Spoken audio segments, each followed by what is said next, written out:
Okay, bismillahirrahmanirrahim. Assalamualaikum warahmatullahi wabarakatuh. Okay, saya Rayhana binti Mustafa daripada Tiras Pemanjung. Okay, hari ini saya nak kongsikan pada anda semua tentang 10 amalan sunat di hari Jumaat. Okay, sebelum saya teruskan dengan perkongsian hari ini, suka saya nak mengingatkan kepada anda semua kan, sebab kebanyakannya tak tahu lagi lokasi Jalan Teri Pemanjung ni kat mana kan. Okay, lokasi Jalan Teri Pemanjung ni berhampiran dengan Seri Manjung. Okay, jarak 3 km daripada sini kan. Okay, Jalan Teri Pemanjung ni di bahagian atas, iaitu di bahagian atas kedai Zarina Azim Agency dan berhadapan dengan Bilion Seri Manjung. Okey. Kalau sesiapa yang tak tahu lagi lokasi Jalan Teri Pemanjung, di sinilah. Okey. Kalau bagi jemaah yang nak datang ke Jalan Teri Pemanjung, kalau boleh call dululah kan. Call dulu kami dengan nombor 017-710-4818 supaya kami take note lah siapa yang datang kan. Okey. Okay, diingatkan bahawa sesiapa jemaah yang nak datang ke Jalan Travel perlulah patuh SOP, iaitu memakai mask, jaga penjarakan sosial dan jangan risau, kami dah sediakan hand sanitizer. So kalau datang sini call dulu. Yang pertama call dulu, and then bila datang sini scan QR code. Kalau tak ada scan QR code tu, boleh je tulis nama dan pakai hand sanitizer. So tak ada masalah, kita boleh je nak patuh SOP kan. Okey, itu adalah ni lah untuk pengetahuan anda semualah. Okey, sekarang ni saya teruskan dengan perkongsian kita, iaitu 10 amalan sunat di hari Jumaat. Okey, apa 10 amalan sunat tu kan? Okey, yang pertama memotong kuku, yang kedua mandi sunat, yang ketiga membaca surah Al-Kahfi, yang keempat memperbanyakkan sedekah, yang kelima memakai pakaian yang elok, yang keenam memakai wangi-wangian, yang ketujuh perbanyakkan zikrullah dan doa, yang kelapan salawat, yang kesembilan hadir awal ke masjid, yang ke-10 perbanyakkan solat sunat. Okey, ini adalah 10 amalan sunat yang kita disunatkan untuk melakukannya lah pada hari Jumaat. Tapi ni bukan khusus pada hari Jumaat je, hari lain pun boleh juga nak buat. Contohnya macam potong kuku ke, tapi ada hari-harinya kalau nak potong kuku kan, Isnin Jumaat. Dan lain-lain jugalah, macam berselawat ke, zikrullah ke, boleh juga pada hari-hari lain, tak semestinya pada hari Jumaat. Okey, yang pertama iaitu amalan sunat yang pertama iaitu memotong kuku. Okey, selain sebagai amalan sunat, memotong kuku juga dapat membersihkan tangan kita kan.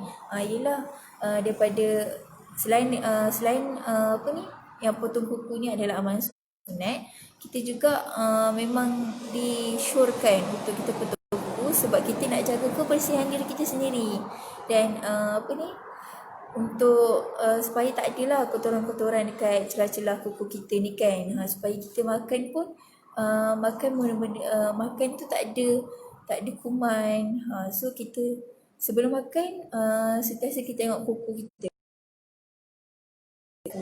Lepas tu kita pertama sekali kena wajib, kalau sebelum makan mesti kena basuh tangan lah, sebab kita tak tahu kan ketika makan tu sebelum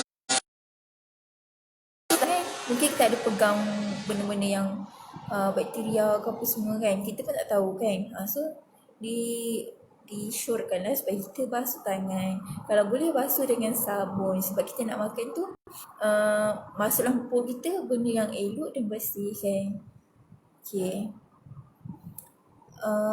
itu yang pertama. Yang kedua iaitu mandi sunat. Okey, mandi sunat ni macam setiap hari Jumaat kan, kita waktu nak mandi tu, kita niatkan, okay, hari ni sahaja aku mandi sunat hari Jumaat kerana Allah Ta'ala. Okay.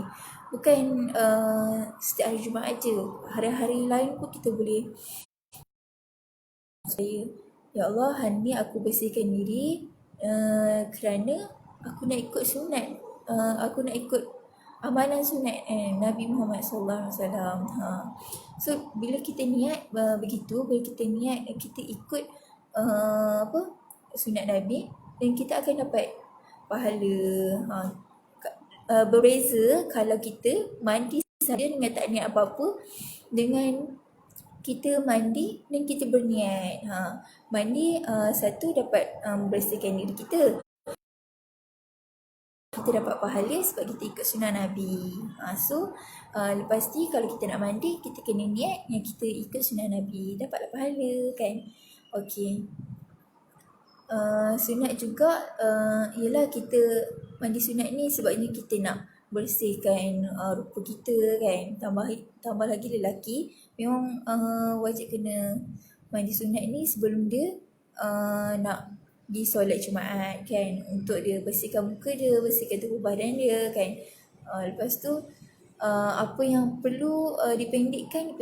Contohnya macam misai ataupun janggut, bulu ketiak, gosok gigi dan sebagainya lah, kita perlu bersihkan. Okey, dalam sebuah hadis benar dinyatakan bahawa tidak mandi seseorang lelaki pada hari Jumaat dan membersihkan dirinya setakat yang termampu. Seterusnya, beliau meminyakkan rambut, mengenakan wangi-wangian harum yang dimilikinya di rumah. Lantas dia keluar ke masjid dan tidak mencelah di antara dua orang di dalam masjid. Lalu dia bersolat apa yang diwajibkan ke atasnya, dan sesudah itu duduk diam sewaktu imam sedang berkhutbah, melainkan diampunkan segala dosanya dari Jumaat tersebut hinggalah ke Jumaat yang akan datang. Hadis riwayat Imam Al-Bukhari. Okey, maksudnya dekat sini bagi sesiapa kan, lelaki kan, yang dia bersihkan diri dia rapikan rambut dia dengan minyak rambut, dia pakai wangi-wangian, dia pakai harum-haruman, lepas tu dia tak mencelah pula di antara orang yang di dalam masjid tu, dan dia sampai tu dia buat tahiyatul masjid, dia solat sunat, dan dia diam apabila khatib memberi khutbah. Orang ini adalah Allah kata ampunkan segala dosanya.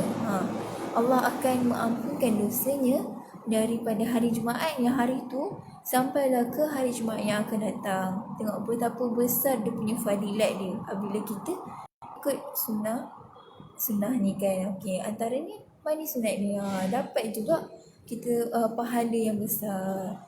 Okey, seterusnya sunat yang ketiga iaitu membaca surah Al-Kahfi. Okey, macam kita tahu kan, ramai yang dah tahu baca surah Al-Kahfi ni disunatkan baca pada hari Jumaat. Okey, antara salah satu sebabnya ialah untuk kita menghindarkan diri kita lah daripada fitnah Dajjal dan pelbagai lagi. Antara yang kita tahu untuk mengelakkan daripada fitnah Dajjal. Kalau tak boleh baca hari-hari pun tak apa, baca hari Jumaat pun dah cukup okey. Sebabnya hari Jumaat ini sangat-sangatlah dituntut untuk kita membaca surah Al-Kahfi untuk kita menghindari daripada fitnah Dajjal. Okay. Tambahan pula, surah Al-Kahfi ni memang banyak cerita yang cerita-cerita yang terdiri daripada surah tu lah. Antaranya daripada cerita Ashabul Kahfi, lepas tu cerita yang pemilik dua kebun, cerita Nabi Musa, cerita Nabi Khidir, lepas tu ada juga cerita tentang Zulkarnain, dan banyak lagi cerita-cerita dan teladan dan pengajaran yang banyak di dalam surah tersebut. Sebab itulah surah tu sangat-sangat dituntut untuk kita bacalah. Kita nak elak fitnah Dajjal tu, kita tahu juga apa cerita yang diceritakan dalam surah Al-Kahfi tersebut. Macam cerita Ashabul Kahfi kan. Macam mana Allah menidurkan dan menghidupkan semula para-para Ashabul Kahfi ni, yang sangat dimuliakan oleh Allah kan. Itulah menunjukkan kekuasaan Allah, yang Allah ni boleh untuk mematikan dan menghidupkan sesiapa saja kan. Itu adalah menunjukkan kekuasaan Allah itu wujud dan ada kan. Okey. Sabda Rasulullah sallallahu alaihi wasallam surah Al-Kahfi, pada hari Jumaat nescaya akan diterangkannya dengan satu cahaya di antara dua Jumaat. Okey, maksudnya siapa yang amalkan surah Al-Kahfi ni pada hari Jumaat, dia akan diterangkanlah cahaya pada hari akhirat nanti. Ini daripada hadis riwayat An-Nasa'i, Al-Bukhari dan Al-Hakim. Kita tak nak ke jadi orang yang bertuah tu, orang yang bercahaya muka tu, kita tak nak ke. Jadi kalau kita nak tergolong dalam golongan orang yang sebegitu, kita amalkanlah surah Al-Kahfi ni. Okey. Yang keempat, amalan sunat yang keempat iaitu perbanyakkan bersedekah.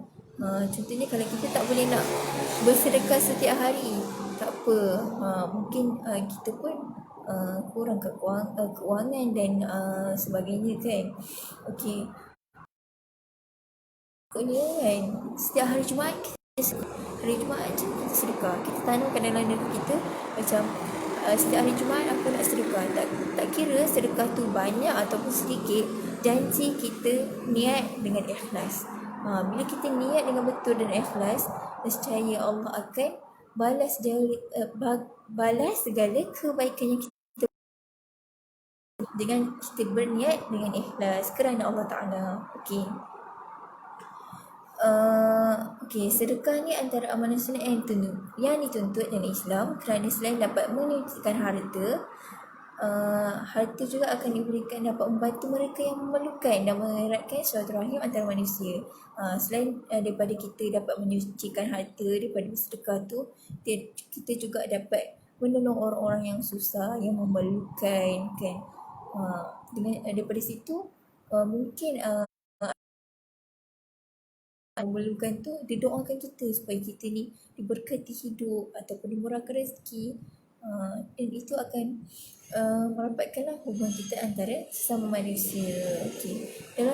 Di dalam Quran, Allah Subhanahu Wa Taala menuntut kita membelanjakan harta dan rezeki dan perolehi sebaiknya. Okey. Dalam surah Al-Baqarah ayat 215, iaitu mereka bertanya kepadamu, wahai Muhammad, apakah yang akan mereka belanjakan dan kepada siapakah? Katakanlah, apa jua harta benda yang halal yang kamu belanjakan, maka berikanlah kepadanya kedua ibu bapa dan kaum kerabat dan anak-anak yatim dan orang-orang yang terlantar dalam perjalanan. Dan ingatlah, apa jua yang kamu buat dari jenis-jenis kebaikan, maka sesungguhnya Allah sentiasa mengetahui dan akan membalas dengan baik sebaik-baiknya. Okey, maksudnya kat sini nanti dekat akhirat ni Allah akan tanya, daripada mana kamu dapat hasil tu kan? Adakah daripada sumber yang halal ataupun sumber yang haram? Dan kepada siapakah kita memberikan memberikan duit tu kan? Adakah kita belanjakan di jalan yang betul ataupun di jalan yang sosang, ataupun yang tidak betul, jalan yang tak betul kan? So Allah akan tanya nanti. Dan sesiapa yang membelanjakan hartanya kepada orang yang betul lah, maksudnya kita bagi kepada kedua ibu bapa ataupun saudara mara kita ke anak-anak yatim, orang-orang miskin dan orang yang memerlukan kan, bahawa apa jua dari jenis-jenis kebaikan, semuanya Allah sentiasa mengetahuinya. Allah tahu apa yang kita buat. Tak kisahlah orang kata kita ni menunjuk ke, macam beriak ke dan sebagainya. Janji hati kita yang betul. Hati kita niat kita. Kita dah ikhlas kerana Allah. Bila orang nak kata apa pada kita, janji kita dengan Allah, kita jelas apa yang kita lakukan. Bila kita rasa macam diri kita ni akan timbul rasa riak dan akan timbul rasa menunjuk dengan orang, cepat-cepat hindari. Sebabnya bila kita berbuat kebaikan, kita nak dapatkan pahala kan. Bila kita buat kebaikan yang sebegitu, lepas tu kita pula ada perasaan nak menunjuk dan riak, dah tak dapat dah pahala tu. Jadi sisi je kita bersedekah. So bila kita bersedekah ni, kita perlukan niat dengan betul, ikhlas, supaya kita pun niat kita tu, sedekah kita tu sampai kepada Allah. Allah membalaskan dengan jasa dengan sebaik-baiknya. Allah dah janji dah, Allah akan balas dengan sebaik-baiknya. Mungkin kita akan tiba-tiba dapat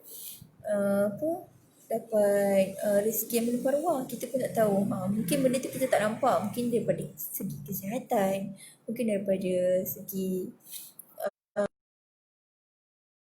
kita punya perjalanan yang dimudahkan. Semua tu kita tak nampak kan. Cuma kita ni biasalah manusia. Lepas tu kurang bersyukur dengan apa yang Allah berikan. Sepatutnya apabila kita ada ni, kita bersyukur. Contohnya hari ni kita sihat, kita bersyukur, ya Allah, hari ni aku bersyukur dengan apa yang kau berikan. Ada yang sakit sampai sekarang tak boleh bangun, ataupun yang terkena COVID tu kan. So kita ni sebagai yang sihat ni, kita kena bersyukur dengan apa yang ada. Okay. Seterusnya kita pergi kepada amalan sunat yang kelima, iaitu memakai pakaian yang elok. Okay. Memakai pakaian yang elok ni adalah sangat dituntut, terutamanya pada ketika hendak menunaikan solat Jumaat dah. Tambahan pula pada lelaki lah. Kalau boleh kita kalau boleh hari Jumaat tu kita pakai yang elok-elok dah kan. Kita pakai yang bersih, yang suci, supaya daripada pemakaian yang elok ni memperlihatkan identiti seorang Muslim ni adalah sangat baik, sangat bagus dan sangat suci. Daripada situlah orang nilai orang Islam ni macam mana kan.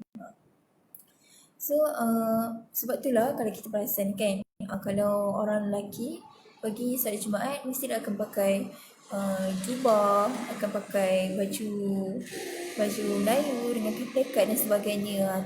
Tapi kemas dalam keadaan kemas kan. Sebab itulah, sebab sangat-sangat dituntut untuk pakai pakaian yang elok. Okey, tak perlu pun pakai terlalu cantik ataupun berlebihan. Janji kita pakai pakaian yang elok, kemas, elok dan kemas dah kira okey dah. Perlu pun kita nak buat, kita nak beli pakaian baru setiap hari Jumaat, tak perlu. Pakai je pakaian yang lama, yang elok. Janji kita kemas dan tak kotor lah pakaian tu kan. Pakaian tu elok, maksudnya tiada kotoran baju tu, maksudnya bersih dan sebagainya. Okey. Yang keenam, itu yang kelima. Okey, yang keenam ialah memakai wangi-wangian. Okey, memakai wangi-wangian ni sangat-sangatlah dituntut. Inilah kepada lelaki lah. Kalau perempuan ni tak dituntut untuk pakai wangi-wangian, sebab nanti akan mendatangkan fitnah kepada perempuan tersebut. So, memakai wangi-wangian ni antara amalan sunat yang digalakkan sebelum solat. Seperti bau syurga juga adalah wangi. Maksudnya kat sini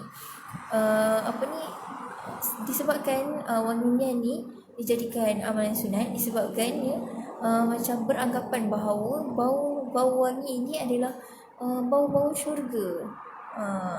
Dan semua orang akan bau wangi kan, macam tu. Kat syurga nanti akan bau harum je, tak ada ni bau busuk. So tu anggapan bahawa seolah-olahnya bau di syurga nanti bisa begitu. Malah lagi wangi daripada wangian di dunia ni kan. Tapi nak diingatkan juga, jangan kita berlebihan lah dalam memakai wangi-wangian. Takut nanti mengganggu jemaah lain pula kan. Ada yang tak tahan, setengah orang dia tak tahan dengan bau yang terlalu wangi. So macam kita pakai minyak wangi ni sekadar nak mewangikan diri kita je. Tak perlu pun nak sampai macam jarak 5 meter dah bau kan. Tu tak perlulah kan. Kita sekadar bau dekat diri kita je janji wangi. Tak perlu berlebih-lebihan dalam sesuatu perkara kan. Kita pun tak dituntut untuk berlebihan kan. So kita buat sekadar yang mampu. Kalau tak ada minyak wangi sekalipun, pakailah pakaian tu dah memang dah sabun dengan daun ni ke apa ke kan. So macam benda tu pun dah wangi dah. So benda ni sangat-sangat dituntut pada kaum Adam lah untuk pakai wangi-wangian. Okey, yang ketujuh iaitu amalan sunat yang ketujuh iaitu perbanyakkan zikrullah dan doa. Okey, perbanyakkan zikrullah dan doa ni tak semestinya pada hari Jumaat saja. Pada hari yang lain pun boleh buat zikrullah dan doa. Okey, cumanya dispesifikkan pada hari Jumaat ni sebab penghulu segala hari dan banyak dan hari Jumaat ni adalah hari yang barokah untuk kita mengamalkan zikrullah dan doa. Okey. Untuk berzikir dan berdoa ni bukan sahaja untuk kita solat bukan sahaja untuk kita buat pada waktu solat saja. Boleh juga kita buat macam waktu kita sedang bekerja kan. Kita zikirlah Astaghfirullahalazim ataupun Allahu Akbar. Saat kita bekerja tu kan. Ya Allah ya Tuhanku, kau berkatilah apa yang aku buat hari ini dan kau pemudahkanlah segala urusanku. Maksudnya bila kita berdoa tu, kita buat pengharapan kita kepada Allah tu dengan pengharapan yang penuh, supaya apa yang kita buat ni sentiasa diberkati dan dipermudahkan oleh Allah. Okey. Dan pada hari Jumaat ni terdapat waktu mustajab untuk berdoa berdasarkan terdapat majoriti ulama iaitu makbulnya doa yang dibaca di antara dua khutbah, iaitu ketika imam sedang duduk di antara khutbah pertama dan khutbah kedua. Okey, kalau boleh antara khutbah pertama dengan khutbah kedua ni kita perbanyakkan doa dan zikrullah. Banyakkan doa lah sebabnya dikatakan bahawa sangat mustajab doa pada waktu itu. So sangat dituntut untuk kita berdoa ketika waktu tersebut. Okey, yang ke-8 iaitu amalan sunat yang ke-8 iaitu berselawat.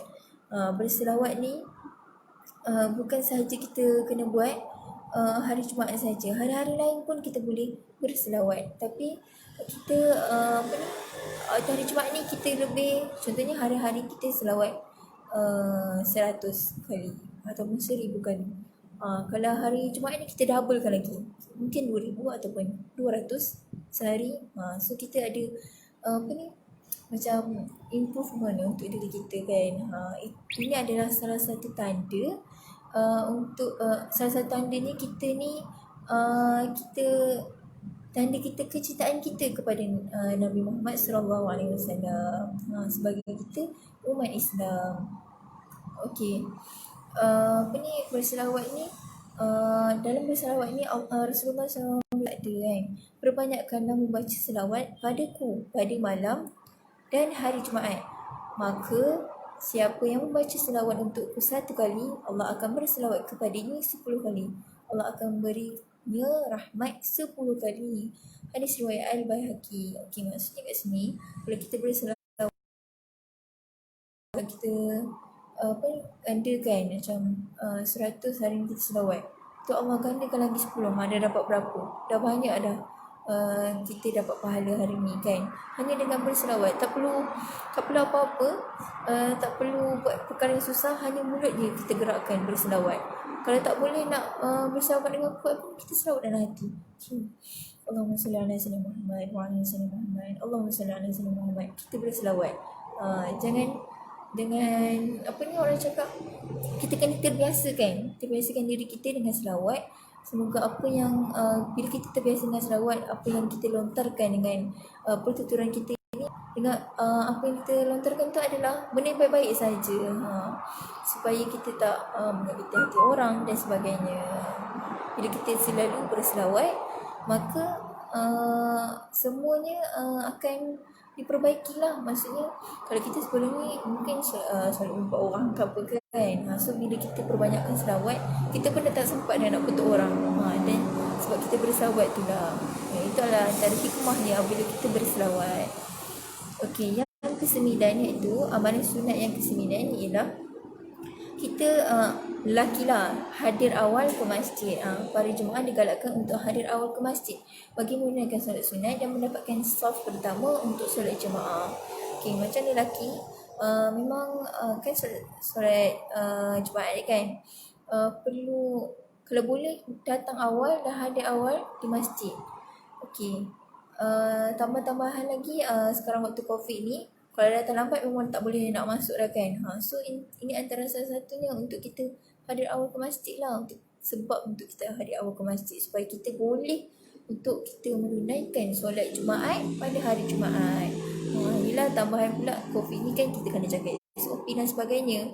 Kalau sebelum ni kita datang lambat, dan sekarang ni kita kalau boleh datang lagi awal daripada sebelum ni. Contohnya kita datang awal sebelum ni.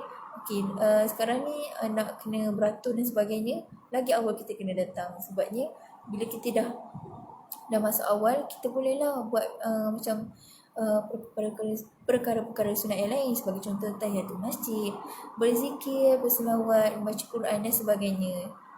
Tambahan pula kita bila kita buat hari Jumaat dalam masjid pula tu, bertambah-tambahlah lagi dia punya pahala dan barakahnya bila dia buat sesuatu perkara itu.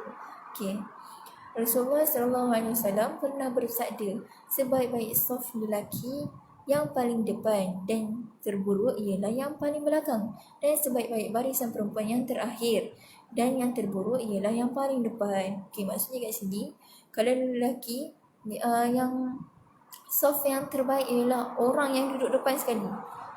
Kalau perempuan, saf yang terbaik adalah apabila orang yang duduk di terakhir sekali.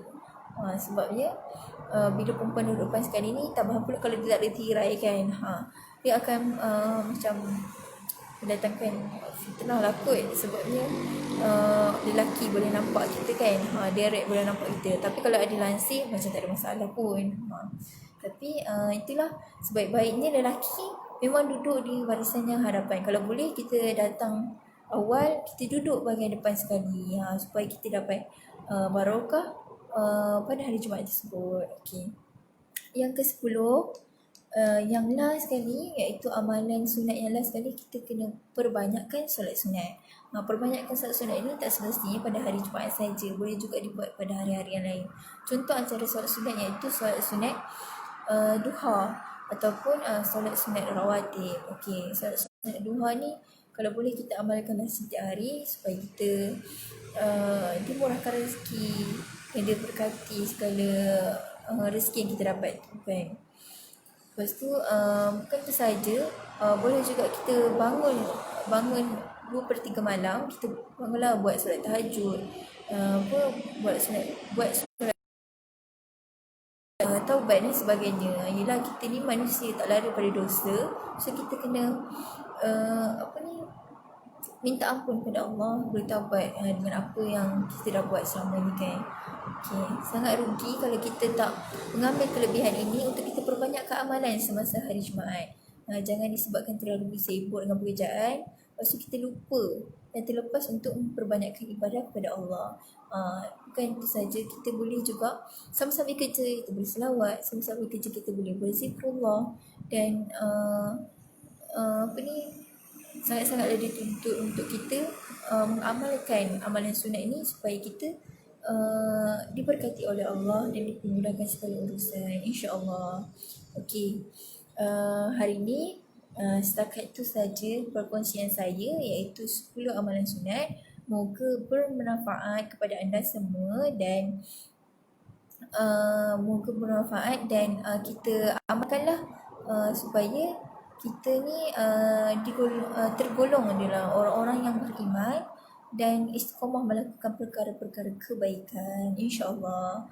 Okey, sekarang ni saya nak buat iklan sikit lah. Okey, sekarang ni Jalan Travel ada package akikah, iaitu akikah ataupun korban wakaf siapa yang nak berakikah dengan Jalan Travel, iaitu akikah di Tanah Suci.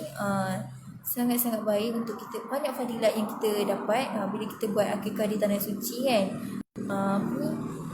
Kita dapat keberkatan di tanah suci itu sendiri, dan harga dia pun sangat-sangat berpatutan. Hanya 490 saja untuk akikah kan. Okey, boleh juga untuk siapa yang nak berakikah ataupun berwakaf, wakaf kursi roda, wakaf Al-Quran dengan wakaf kursi untuk orang duduk lah. Untuk macam kalau kursi roda ni khas untuk orang yang sakit saja, yang tak boleh berjalan. Kalau kursi lipat tu untuk orang yang macam tiba-tiba kita sakit lutut dan sebagainya di sana. Dan sangat-sangat bila kita buat benda tu, bila kita berwakaf tu, kita dapat pahala tau. Sebab orang yang guna kat sana tu dia buat untuk beribadat kepada Allah. Dan benda ni macam tak ramai lah orang buat kan. So Tiram buat dengan harga yang sangat-sangat murah. So kalau sesiapa yang nak nak join package ni ataupun nak bertanyakan tentang package dan sebagainya, boleh juga hubungi 0171104818, iaitu ini adalah nombor Trio Manjung untuk pertanyaan. Boleh hubungi dengan nombor tersebut. Okey, saya ulang semula, 0171104818. Okey, itu saja. Sekian daripada saya untuk hari ini, perkongsian hari ini, iaitu 10 amalan sunat. Okey, semoga berjumpa lagi di hari akan datang. Okey, sekian, terima kasih. Assalamualaikum.